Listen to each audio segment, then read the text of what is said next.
Look, we've all been there. You're scrolling, you're tired, and suddenly an ad pops up. Turn $100 into 10,000 in just 1 week, your brain says. That's a scam. But then there's that tiny, annoying voice in the back of your head. But what if it isn't? We're talking about the guy who turned that what if into a national nightmare. Meet Sergey Mavrodi, a Russian entrepreneur who founded a company called MMM.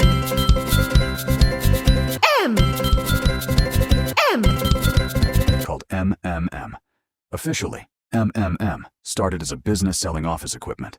But that's not what made Mavrodi famous. What made MMM legendary was something much simpler. It sold hope. Millions of people believed they had discovered the easiest way to become rich. In reality, they were walking straight into one of the largest Ponzi schemes in history. Mavrodi didn't just scam a few investors. He convinced an entire country to become beta testers for his financial experiment. And the funniest part? Many of them actually thanked him for it. Russia, 1994. The Soviet Union is gone, and everyone is confused. People have no idea how a stock market works, so Mavrodi walks in and goes, "Hey, I've got these tickets. They're basically imaginary money, but every day I'm going to raise the price." He wasn't selling an oil company. He wasn't selling tech. He was selling math. He was selling trust. When new investors bought MMM shares, their money was used to pay earlier investors. The early investors became walking advertisements. "Look, I doubled my money." Their neighbors joined, then their relatives, then entire cities. The money never came from successful investments. It came from the next person standing in line. That's the definition of a Ponzi scheme. MMM also did something revolutionary for the 1990s. Instead of targeting wealthy businessmen, it targeted ordinary families. Its commercials starred Leonya Golubkov, an average factory worker. At first, he could barely afford boots. Then he bought MMM shares. Suddenly, he owned a car, a new apartment. His wife adored him. The message couldn't have been clearer. If Leonya can get rich, why can't you? Yeah, I'm sure your wife is happy, Leonya. Wait until she finds out you're actually broke. The whole country caught the fever. People were literally lining up around the block to hand their savings to this guy. It was the ultimate stonks meme before the internet was even a thing. At its peak, estimates suggest anywhere from 10 to 15 million people invested in MMM. That's roughly 1 out of every 10 Russians at the time. Some sold apartments, others borrowed money. Many invested their entire life savings. Because when everyone around you is getting rich, staying skeptical starts feeling like being stupid. Remember, this wasn't modern Russia. The Soviet Union had just collapsed. Inflation was exploding. Banks were new. The stock market barely existed. Most people had never invested $1 in their lives. MM arrived at exactly the moment when millions were desperate for hope. But eventually, the math catches up, right? The government comes knocking, saying, "Hey, your pyramid is starting to smell like a dumpster fire." Does Mavrodi go into hiding? No, that would be boring. He runs for parliament. And guess what? He wins. I mean, I've seen some crazy stuff in my time, but making your pyramid scheme legally untouchable by winning a seat in government? That's not a crime anymore. That's just high-level trolling. Oh my God! Wow! He used his immunity to keep the scheme going. He actually told his investors, "If you want your money back, stop the government from arresting me." He turned his victims into his own personal human shield. Pure genius. Pure evil. But definitely genius. The bubble popped. Millions lost everything. The offices were stripped bare. People weren't just losing money. They were losing their livelihoods. And Mavrodi? He went to prison. End of story, right? He learned his lesson. He's going to write a book, apologize, maybe open a bakery. Nope. Ending story. The guy gets out of prison and he does it again. Not once, not twice, but repeatedly. He even took his scam global to India and China. It's like he was playing a game of, how many times can I slap the world in the face before they stop turning the other cheek? Mavrodi wasn't a genius investor. He was a genius at realizing that people don't want the truth. They want the fantasy. And the fantasy is always expensive. Next time you see an ad promising you the world for the price of your dignity, just close the tab. Or, Send it to me so I can laugh at it while I finish this coffee. You know, scammers usually lie about what they have. This watch is real. This investment is guaranteed. This crypto coin is definitely going to the moon. Pretty standard stuff. But today's guy looked at the entire concept of fraud and said, "Why think small?" Imagine walking into a bank, borrowing money to buy land in a country that doesn't exist. Sounds ridiculous, right? Well, about 200 years ago, thousands of intelligent people did exactly that. Not because they were stupid, because they met Gregor MacGregor. Gregor MacGregor wasn't born rich. He wasn't a king. He wasn't even particularly successful. He was a Scottish soldier who discovered something far more valuable than gold: confidence. This man had enough confidence to walk into a room and make everyone question reality instead of questioning him. Today we'd call him that one guy on LinkedIn. He fought in South America during the wars for independence, or at least that's what he told everyone. To be fair, he really did serve there. But if Gregor told you he caught 3 fish, you'd better count them yourself. Because somehow every story he told got bigger.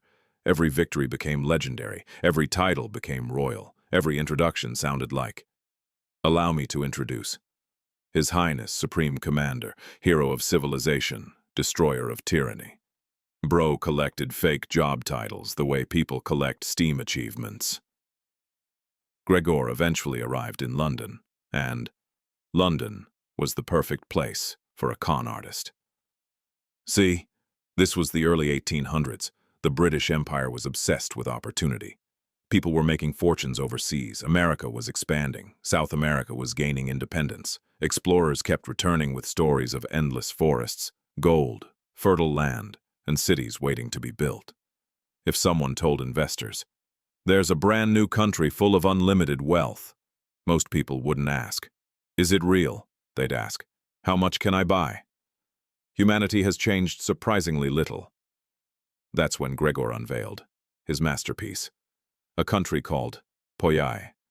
According to Gregor, Poyai was paradise. Just wanna be Rich soil, perfect weather, beautiful rivers, valuable forests, gold, trade, friendly locals, a sophisticated capital city, government buildings, an opera house, banks, wide streets, even a parliament. Basically, if Dubai hired Disney to design a tropical kingdom, there was just one tiny problem. None of it existed. Wait, hold on. You mean he didn't exaggerate a country? He invented the entire country. Exactly. No city, no government, no banks, no roads, no opera, not even a village. Just thick jungle, mosquitoes, swamps, and enough tropical diseases to uninstall your operating system. Now here's the question. How do you convince thousands of educated people to buy property inside a nation that doesn't exist? Simple. You don't sell them land, you sell them a dream. So, how do you sell a country that doesn't exist? Simple. You make it look official. Gregor printed everything. Maps, land deeds, government bonds, passports, official seals, even his own currency. Everything looked authentic, because people trust paperwork, especially when it has fancy stamps. But his greatest masterpiece was a travel guide. It described Poyai as a tropical paradise. Rich farmland, perfect weather, a beautiful capital city, banks, markets, even an opera house. There was just one problem. He made all of it up. People weren't buying land. They were buying a dream, a fresh start, a better future. And once they believed the dream, opening their wallets was the easy part. But Gregor wasn't done. He printed his own money, government bonds, military commissions, an entire economy for a country that existed only on paper. Then came the unbelievable part. People sold their homes, packed everything they owned, and sailed across the Atlantic toward Poyais. They expected paradise. Instead, they were sailing straight into one of history's greatest scams. After weeks at sea, they had finally made it. This was supposed to be the beginning of a new life. Instead, the moment they stepped ashore, they realized something was terribly wrong. There was no welcoming committee, No officials, no workers building a city, no signs of civilization at all, just endless wilderness. At first, they thought they had landed in the wrong place. They hadn't. Gregor MacGregor had sold them a destination that existed only on paper. The days turned into weeks. Food disappeared. Disease spread. Mosquitoes became impossible to escape. Families who had dreamed of becoming wealthy landowners were now fighting just to stay alive. By the time rescue ships finally arrived, well over half of the settlers had died. The survivors returned home with a story so unbelievable. Most people thought they were making it up. So, Gregor MacGregor was finished, right? Hundreds of victims, families destroyed, people dead. Surely this was the end. Not even close. Instead of disappearing, Gregor simply left. No dramatic escape, no fake mustache, no secret tunnel. He just packed his bags. Bro rage quit the country that he invented. His next stop? France. And here's where the story becomes completely unbelievable. He tried to sell Poye again. The exact same country, the exact same dream, just to different people.